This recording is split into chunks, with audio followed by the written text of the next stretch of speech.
তাফসীর আসছে, একদিন তিনি মনে মনে চিন্তা করলেন একটু ভিতরে ঢুকবো আমি, চাবি তো তার হাতে নাই। তো কাবার চাবিওয়ালা একজন ছিল, তার নাম হলো ওসমান বিন তালহা। কাবার দরজার সামনে দাঁড়ায়, দেখেন তালা মারা। কাবার চাবিওয়ালাকে ডাক দিয়ে বলেন, চাবিওয়ালা, তালা কাবার চাবিওয়ালা, তুমি আমাকে চাবিটা দেবে? কি করবে?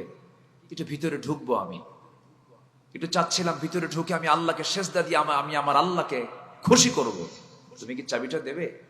ওসমান বিন তালহা একটা ধাক্কা মারলেন, আমার নবীজি মুখ থুবড়ে গিয়ে পড়ে গেলেন। রসুলকে যদি কেউ ব্যক্তিগত কষ্ট দিত, রসুল তাকে মাফ করে দিতেন। আলহামদুলিল্লাহ বলবেন না? কেউ ব্যক্তিগত আক্রমণ করলে তাকে ছেড়ে দিতেন, যা আমি তোকে মাফ করে দিলাম। কিন্তু ইসলাম নিয়ে, কোরআন নিয়ে, আল্লাহ নিয়ে, কিতাব নিয়ে কথা বললে আমার নবীর চাইতে কেউ কঠোর হতে পারত না। আল্লাহু আকবার বলেন। সবচেয়ে কঠোর ছিলেন মুহাম্মদ সাল্লাল্লাহু, বিচারে তিনি কঠোর ছিলেন, বিচারে চরম কঠোর ছিলেন। পড়ে যাওয়ার সঙ্গে সঙ্গে আমার নবীজি আস্তে করে উঠে দাঁড়ালেন, দাঁড়িয়ে বলছেন, ওসমান বিন তালহা, আজকে তোমার ক্ষমতা আছে, ক্ষমতার দাপট দেখিয়ে তুমি আজকে আমাকে ধাক্কা দিয়ে ফেলে দিলা। কিন্তু তুমি কি জানো যে চাবিটা আজকে তোমার কাছ থেকে আমি চাচ্ছিলাম, ওই চাবি একদিন আল্লাহ তাআলা আমার হাতে তুলে দিবে। এই কথা বলার সঙ্গে সঙ্গে ওসমান বিন তালহা কাঁপতে শুরু করলো। কাঁপতে কাঁপতে গিয়ে নবীর কাছে এসে বলতেছে, মুহাম্মদ, আমি তোমাকে কাবার চাবিটা বুঝাই দেব, কিন্তু আমি তোমাকে দিতে মানা করেছি এই জন্য, কারণ উশৃঙ্খল নেতা আবু জেহেলের ভয় লাগে আমার। দেখছেন, ওরা ভয় করত, আবু জেহেল যদি জেনে যায় চরম সমস্যা হয়ে যাবে। আমি তোমাকে চাবি দেব, কিন্তু কাউকে জানানো যাবে না, আমি তোমাকে লুকোচুরি করে চাবিটা দিয়ে দিয়েছি। রাসূল বললেন, ঠিক আছে, আমারে দাও। চাবি নিলেন, চাবি নিয়ে দরজা খুললেন, ভিতরে ঢুকে দেখেন 360টা মূর্তি সাজানো গোছানো আছে। নবীজির মেজাজ গরম হয়ে গেল, কারণ নবীর দেহের মধ্যে ইব্রাহিমের রক্ত। কার রক্ত বলেন? ইব্রাহিমের রক্ত, ইসমাইলের রক্ত। আমার নবীজি সেই মূর্তিগুলোকে দেখলেন, মনে মনে চিন্তা করলেন ভেঙ্গে চুরমার করে ফেলবো, কিন্তু পারলেন না, কারণ ক্ষমতা সেই সময় নবীর হাতে না আবু জেহেলের হাতে। সেই সময় মক্কার পাওয়ারটা কার হাতে? মক্কার সিটি মেয়র কে? মক্কার সিটি মেয়র কে? বিনা ভোটে, কিন্তু ভোট ছাড়া। কি ভোটে? বিনা ভোটে। বিনা ভোটে মানে মেয়র হওয়ার অভিষেক স্টার্টিং করেছে কে বলেন তো? বলেন, কে শুরু করছে? বুঝে নেন।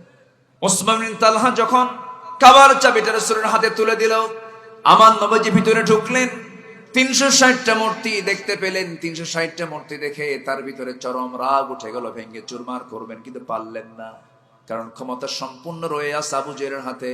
কিন্তু একটা দোয়া করলেন আল্লাহর কাছে, সেই দোয়াটা হলো, ওকুর রাব্বি আদখিলনি মুদখালা সিদকিন ওয়া খারিজনি মুখরাজা সিদকিন ওয়াজআলনি মিন লাদুনকা সুলতানান নাসীরা।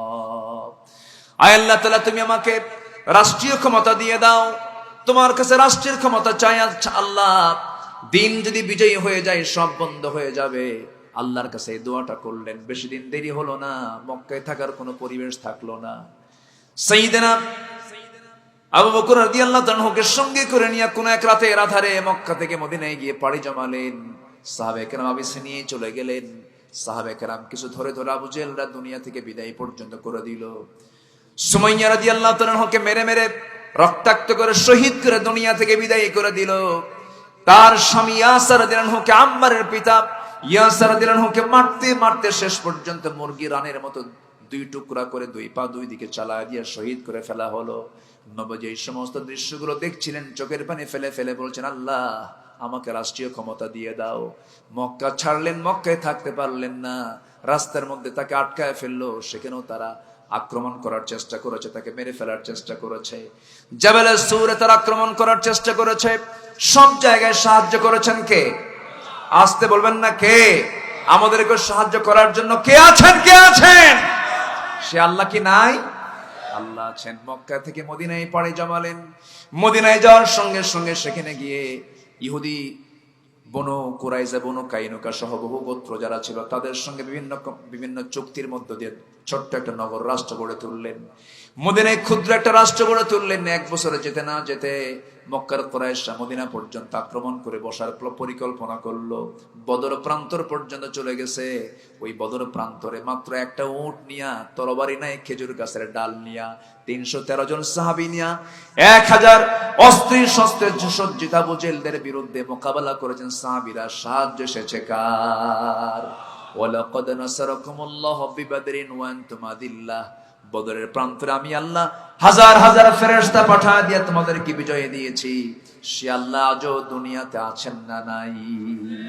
আর সে আল্লাহ এখনো আছেন না নাই? বলেন, আমাদের সাহায্য করার জন্য কে যথেষ্ট? আমাদের বিজয়ের জন্য সংখ্যা দরকার না সাহায্য দরকার? আমাদের বিজয়ের জন্য অস্ত্র দরকার না ঈমান দরকার?